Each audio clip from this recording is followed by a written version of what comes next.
Hello, this is Desk to Human Level 2. It is also my first attempt to shoot a landscape video to see if it looks better on the YouTubes.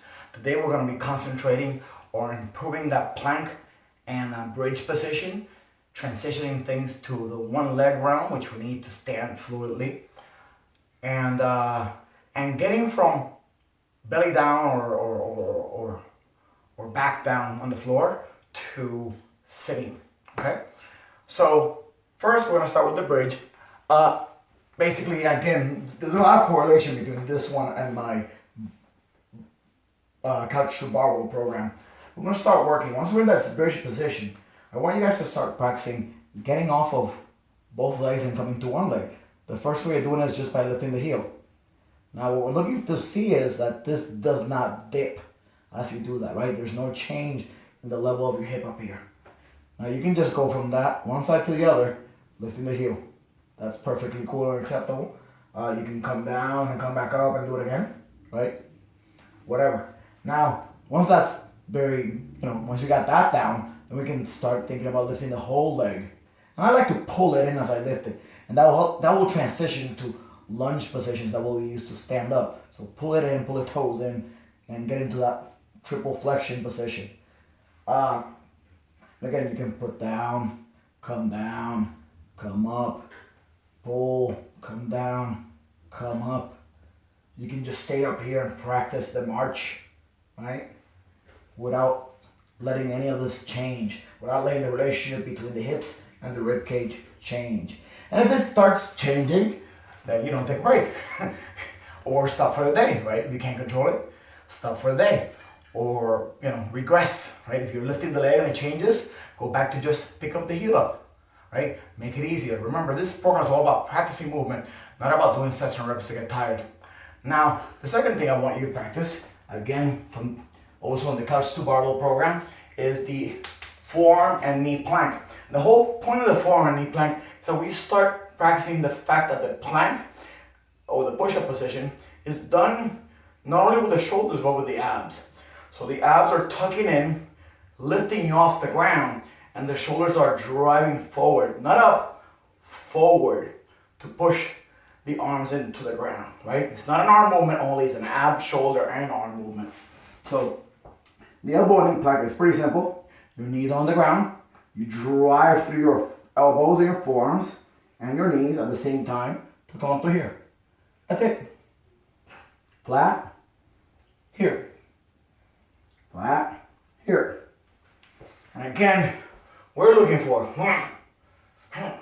like contracting here, driving those elbows into the ground to pick up ourselves up with our whole body, right?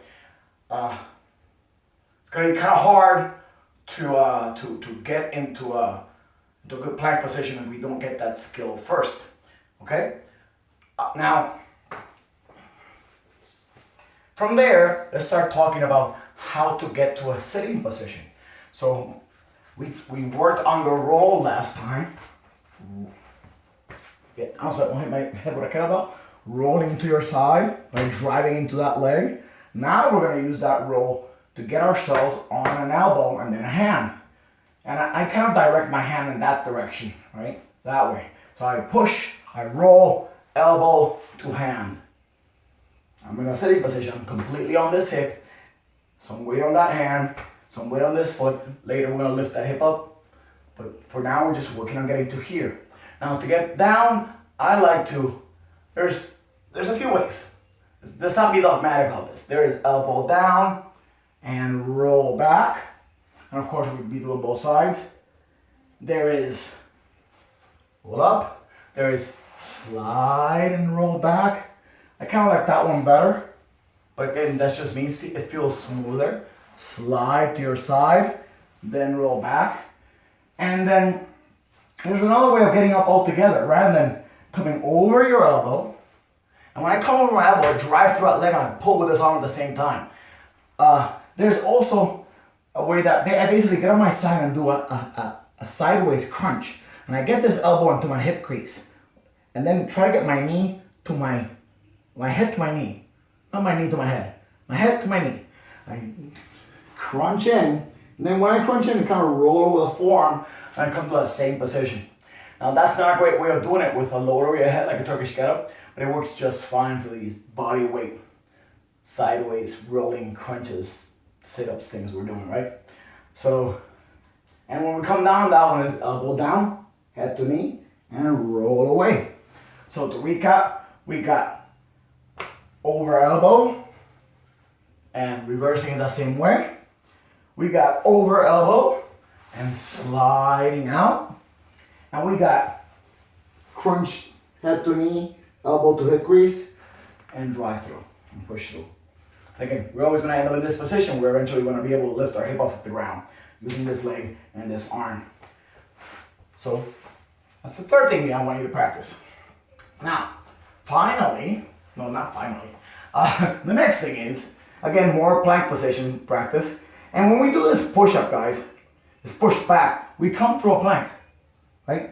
This is a plank, right? And we need to crunch those abs and use the abs to pull ourselves back to sitting. Okay? Now, notice my hands are gonna slide a little bit back towards me, and that's fine. Right? Now from here, we wanna work on, let me get myself a little further forward, on driving into what's called a tall kneeling position. Kneeling positions or in sitting positions, obviously very important for our goal of the full stand. So hips back to get down, hands far out, and then you can get yourself back into that belly down position. So we push back,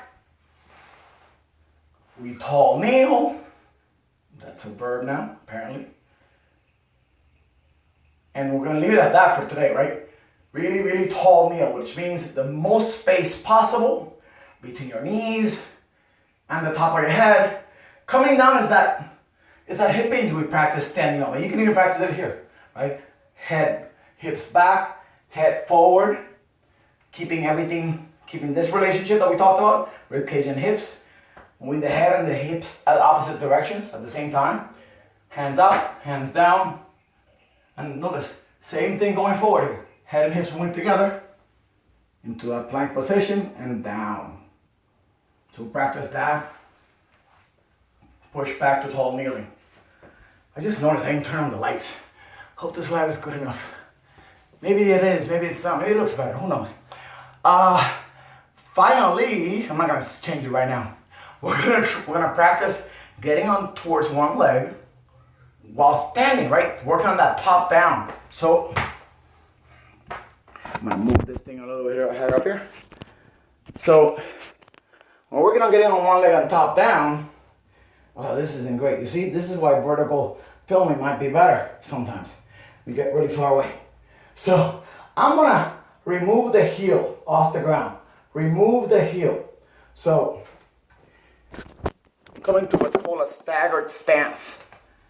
It's not that much better. See, heel up. Kind of like we did with the bridge. And then I'm gonna practice my hip hinge here. So most of my weight right now is my left leg.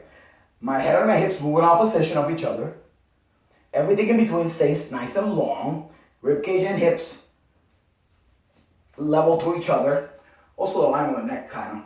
And I'm gonna push back while I reach forward and drive through. Push back and drive through. Exactly the same movement we did last time, just on a staggered stance, right? Rather than having 2 feet on the ground, we have 1.25 or a third foot on the ground, right? A smaller base of support. And again, working towards those one leg positions that are very important in the get ups and get downs. Finally, with the same theme in mind, we're gonna do an assisted reverse lunge, which is basically a reverse lunge is a squat with a moving kickstand, a one leg squat with a moving kickstand. And for that one, let me get a picture of my door here. Okay. So again, I want you guys holding on to a door handle, because I mean, we could use the TRX, we could use like a barbell or a cane, kind of put our weight on, but we're going zero equipment. Everybody's got door handles. I hope you got doors. If you don't have doors, I'm sorry. I just don't know what to say about that. So anyhow, so we're gonna just like we squatted with the help of the door handle, right? The stability of the door handle. I need a better angle of this.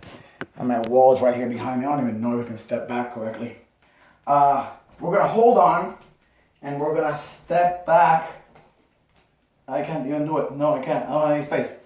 Let me do something right here. Move my floor tiles. Let me see. That might be better. Okay, yeah, that for sure is gonna be better. No, some more. Not very prepared for this video. Didn't test it out first. Okay, here you go. Now that should be way better. I'm gonna hold on to my door and I'm gonna step back.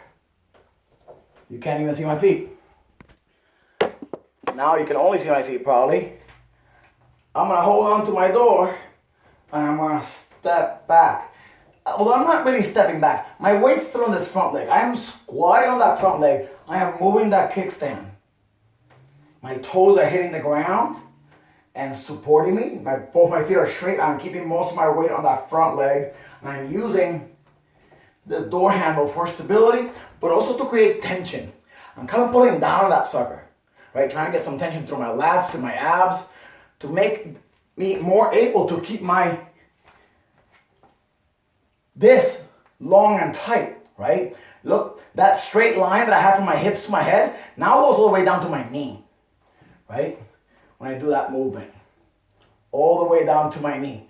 And this position, this movement, is a big part of a lot of standing movements, right? We can go, well, we'll get to those at one point or another, right? We don't need to rush it. What else? I just know that my camera did something weird. I don't know what it did. I hope that this video comes out good. Yeah, that's about it for today. That is Desk to Human Level 2. Practice those things. They're skills to be practiced. They are not a workout, but they will make you stronger and more mobile and better functioning human being. Have a good day.